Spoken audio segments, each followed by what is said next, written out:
गांजा विकणारे असतील, आतमध्ये झोपडपट्टीमध्ये काही मटके चालवायचे रेकॉर्ड असते, 10 वर्षाचे अशा प्रकारचे क्रिमिनल्सची यादी काढा.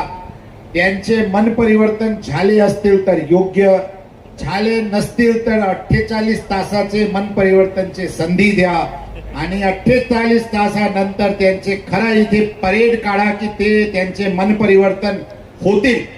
अशा प्रकारचे ठाम कारवाई परत करावा लागेल, कारण आज लोक अत्यंत अपेक्षाने आमच्याकडे पोलीस विभागाकडे बघत आहेत. या परिसरात अशा प्रकारचे जे लोक म्हणते चोरी छुपे धंदे, आमचे स्पष्ट धारणा आहे, धंदे कधी चोरी छुपे होऊ शकत नाही. जरा चौकीला आणखी जोरात कार्यान्वित करून एक ताकदीने आम्हाला समोर जाण्याची एक संधी मिळायला पाहिजे की चॅलेंज आहे, धंदे दाखवावेत आणि आम्ही तुम्हाला म्हणजे त्यांच्या लोकांना जबाब विचारायची एक संधी असायला पाहिजे, एक चॅलेंज असायला पाहिजे. अशा भाऊसाहेब पाटील साहेब, आपण एक नवीन योजना इथे सुरू करा. मला पूर्ण विश्वास आहे की सगळे 99.99% चांगले लोक आहेत, ते आपले सोबत उभे राहणार आहे.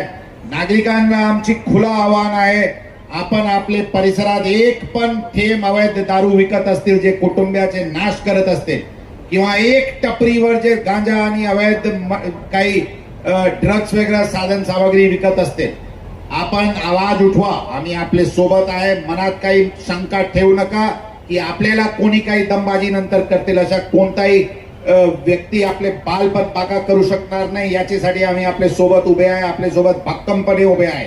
परंतु लक्षात ठेवावा लागेल, आमचे 10, 15, 20, 25 कर्मचारी कायमस्वरूपी पूर्ण परिसरात स्वच्छ तरच होऊ शकते. तुम्ही जर आमच्या चॅनलवरती नवीन असाल तर आमच्या चॅनलला लाईक, शेअर व सबस्क्राईब करा.